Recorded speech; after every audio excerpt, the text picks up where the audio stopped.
Good afternoon, folks. I hope you're hungry for some juicy stories. Enjoy. Ronnie was a serial cheater throughout high school, but he was more than that. He was manipulative.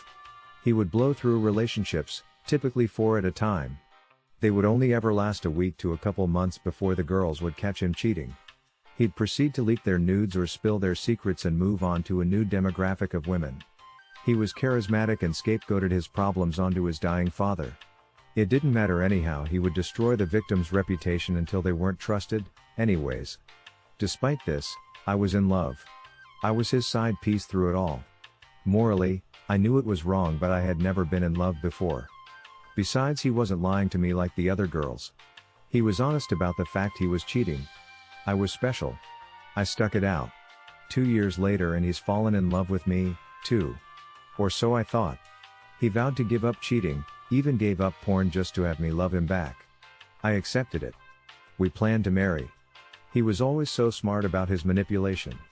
When friends blocked me randomly, or called me abusive, I thought it was just a misunderstanding. When people began to become aware of deep, personal secrets, I thought maybe I had slipped up during a conversation. No one ever told me Ronnie had called me abusive, a cheater, or a liar. I never knew he accused me of being the things he secretly was. He would insult me late at night, before bed, and then claim he didn't remember in the morning. He would slip sly comments into our talks, just enough to make me doubt myself but never question him. He was a master at gaslighting until I hated myself and only wanted to please him. I was head over heels in love, despite all of it. He would casually slap me, never when I was upset, but when I said things he didn't like. He would slap me across the face and I would be too shocked to speak. He followed it up by laughing and playing it off as okay to do, or a joke, so I wouldn't fight back. If I expressed it was wrong or told anyone, he said I was misunderstanding a playful tap. Halfway through our relationship, I followed work to another state and maintained a LDR with him. It was my dream. I wanted so badly to stay. But after 8 months, I gave up my home, my pets and my job to move 1,000 miles across the country to live with him again. I had literally nothing and was absolutely penniless. 3 months after this, I caught him cheating. He had asked a girl on a date via an alt Twitter account. I was hurt, but ultimately it wasn't so bad, so I forgave him. The seed of doubt was already planted, however. 2 months later, I snooped through his phone and noticed he had several Reddit accounts saved to Chrome. I vaguely recalled he used Reddit to view porn before, and I got a bad feeling in my stomach. I began guessing his common email/password combos. I got 5 hits total. They were more than I expected. I figured maybe he was lying about not watching porn, which is not a big deal to me, but for 6 months he had been using these accounts to cheat on me using hookup and porn subreddits. I confronted him. He screamed, telling me he had already apologized to me for cheating a few months ago and I needed to quit making him sad. That he had already said sorry and I wasn't going to get anything else. He explained that he had continued to cheat because he feared I would leave and he wanted a second option. I spent a week and a half sobbing. I had nothing but this man and I had never been good enough for him. I was destroyed. He screamed at me nearly every day, telling me my crying was annoying, that my depression made him uncomfortable. Telling my friends I was guilt-tripping him over something that didn't happen. Finally I snapped. I had wasted all of my high school and early adult years with a man who did nothing but walk on me. I went back to Reddit and counted every person he had flirted with or exchanged messages with. I began to voice record every conversation. Screenshot every text. Next I downloaded Tinder and Bumble. For every girl he cheated on me with, I fricked a guy behind his back. When we went out with friends, I began to act more and more sad and slowly dropped in conversation how Ronnie had been yelling at me the night before and that it had upset me. I began to vent to his friends and show them every screenshot. Then I emailed his mother, his grandparents and his work voice recordings of him screaming at me. I asked his boss if his company supported domestic violence. I cried to his mother and she held me as I vented my frustrations, explaining how she had been cheated on by Ronnie's father. Ronnie began to scapegoat again. He told me he was sick in the head and his depression was causing him to act like that. I knew he was attempting to gaslight me. When we were young, I was so in love with him that I saved almost every photo and text he had sent me to a OneDrive. I found all the times he had admitted to leaking nudes, cheating and ruining girls' lives. I got in contact with each of the girls, making one big group chat and sending them every bit of evidence I could find.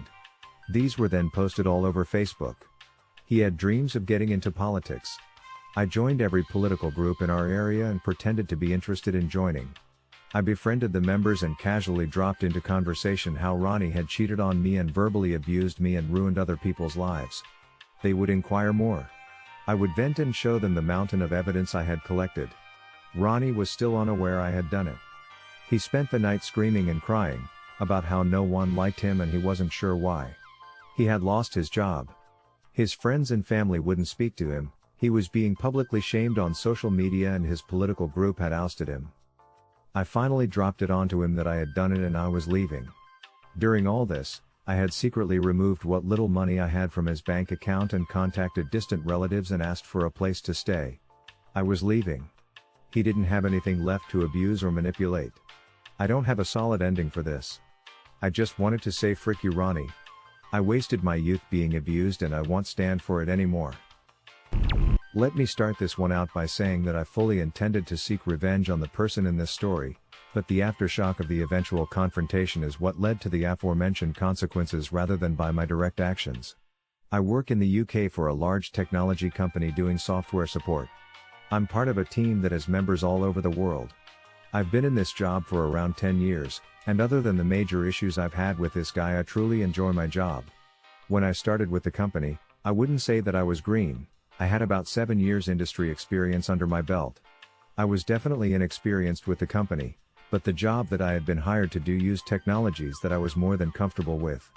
The point I'm trying to convey here is that I wasn't completely oblivious to all of the applications supported by our company. Everyone in my team, around 30 of us, was very nice, and was very keen to help, except for Shane. Shane is probably what you'd term as the team guru, about 5 years from retirement, part of the office furniture, metaphorically, as we are all home workers, he'd been with the company for nearly 40 years. Everyone labeled Shane as the only guy to go to when you were truly in a bind. When I was initially starting out, I did indeed find that Shane was highly knowledgeable and more often than not had the answers to whatever obscure questions you might have. Things were great, and our team ticked over nicely. I got to know the rest of the team well, over phone, over time too, and my best friend was a woman named Mel. She was of a similar age and experience level to Shane, and in my opinion was just as knowledgeable as him. One day Mel and I were on a brief call chatting about a work issue, when we got to shooting the breeze for a while. We talked about ourselves and also the team. I'd said that I hadn't met anyone face to face yet, and that was when she told me she'd once met Shane in person a couple of years ago. They are both based in the US, I'm in the UK, and both got invited to a tech conference in New York. She told me that he has serious health issues due to his weight around 450 pounds, and when he was home was often on oxygen and medication. His plan was to ride things out until he was able to take early retirement so that he didn't need to worry about paying for his medical insurance anymore. That sounded like a reasonable enough plan to me, and we were soon talking about something else. The issues started about 2 years into my tenure with the company. We started moving in a new direction with what applications we were going to be offering to customers, and towards that end we were trained in a bunch of new stuff. I saw this as a great opportunity and equalizer. If no one on our team had any experience with this new software, then I would be on equal footing with everyone. This went really well for me, and I put a lot of time and effort into learning as much as possible. Shane didn't show much interest in the new stuff, he still continued to spend most of his time with the legacy tools. In team meetings you could clearly tell he was getting pissed off that his status as a guru was gradually becoming more and more meaningless. This wasn't anything personal, we work in software, you have to adapt in order to remain competitive.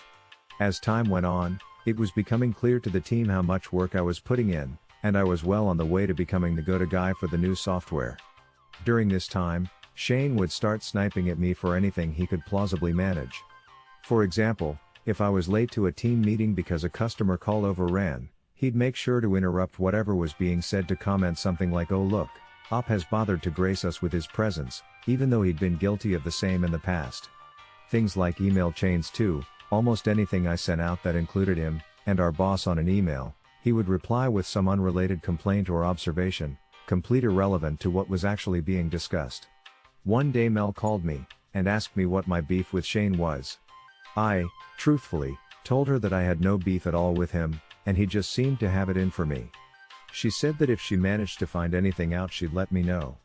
Things continued like this for a couple of years. I continued to be the go-to guy, and he continued to try and discredit me, and generally paint me in as bad a light as possible.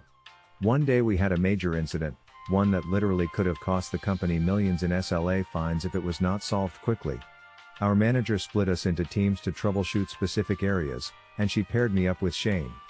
I wasn't happy about it, but whatever, I was a professional. We got on a call and started working through the issue. As our call progressed, it was becoming abundantly clear why he didn't like me. He knew nothing about the new application. He hadn't done any work on it at all. Everything I asked him to check, he needed hand-holding, even for the most basic of tasks. Eventually I just shared my screen and said for him to watch me. I went into the guts of the system, through so many logs, explaining to him what I was doing the whole time, and eventually found the problem was with a recent patch we had installed. At this point he dropped from the call. I didn't think anything of this at the time. We use Skype for business, and it can be flaky, so I just continued what I was doing. Our process was not to roll back any changes until it had been approved by the senior manager. As I was the one responsible for deploying/rolling back patches, made some notes about what we needed to do, and then rejoined the main call. I wasn't worried at all, because bad patches happened every so often, they just didn't usually have this level of impact. As soon as I did, I got absolutely destroyed by the incident manager.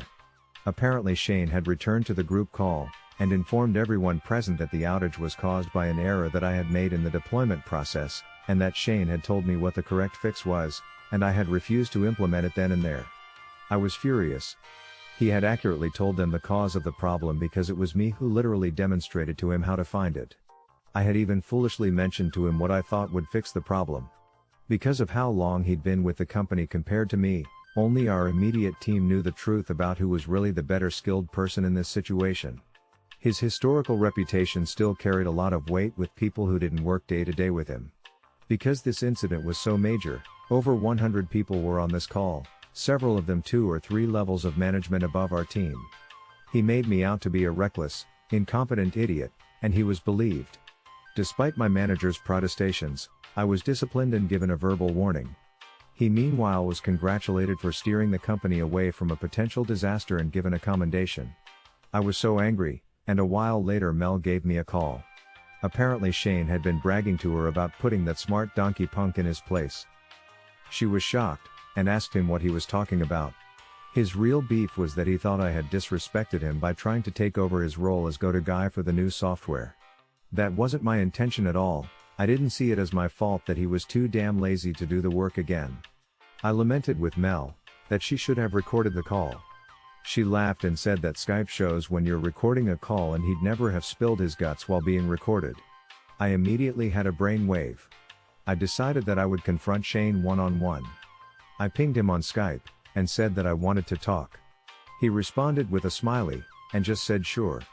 I called him, and let him know that I was recording this call, and the Skype notification popped up to let all participants know that this call was being recorded.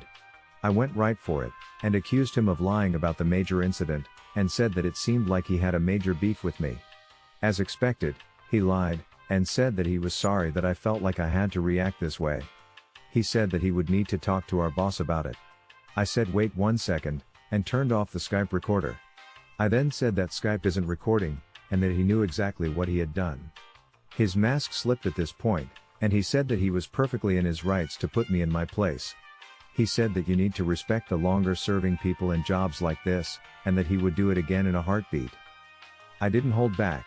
I called him a dinosaur, who refused to move with the times, and wanted to coast out his days here without doing any work. He said that he was a couple of years away from retirement, and he'd be damned if he was going to bust his butt for some shiny new software. I said to him, speaking of new software, has he heard of OBS? Of course he hadn't, and I suggested he Google it. I then hung up on him. Not long after, the messages started. He was begging me not to use the secret recording that I had taken. He said that if he gets fired he will lose his retirement package and his medical benefits. I told him to go F himself, and that he should have considered that before trying to get me fired. I passed all of this onto the relevant channels before really giving it any thought. Things set in motion, and sure enough a few weeks later after a company investigation, he was fired. I heard from Mel that he had asked to take early retirement so as to keep his benefits, but this was apparently rejected. It all came out later that apparently he had significant debts, and that he was counting on his retirement package to keep him financially afloat. With no job, and no package, he had no money to pay for the medical treatment which he badly needed. He was in no state to get himself a new job, and his skills had stagnated so badly that he couldn't even get a new job online. Mel told me that he died about 6 months after this whole incident due to his ongoing health issues. I felt conflicted about this for a while. Sharing that recording obviously contributed to his death, but I don't know how bad I feel about it. I am a young guy trying to build my career, and he actively tried to destroy me. I should maybe have held off when he pleaded for me not to reveal the truth, but he was old enough and wise enough to not engage in the childish games he played. If I'd known he'd be dead as a result of this, I'd maybe have done things differently. It's one that stays with me, that's for sure. I'm still at the company, and I can tell you all that I will never treat a new employee the way he treated me. So maybe the breaking of that cycle is the positive to come out of all this. What did you think? What would you have done differently? Share your opinions in the comments. And if you enjoyed the stories, slap that like and subscribe button for more of them, and don't forget to support the original writers with an upvote. Links are in the description. Peace out, and catch you tomorrow.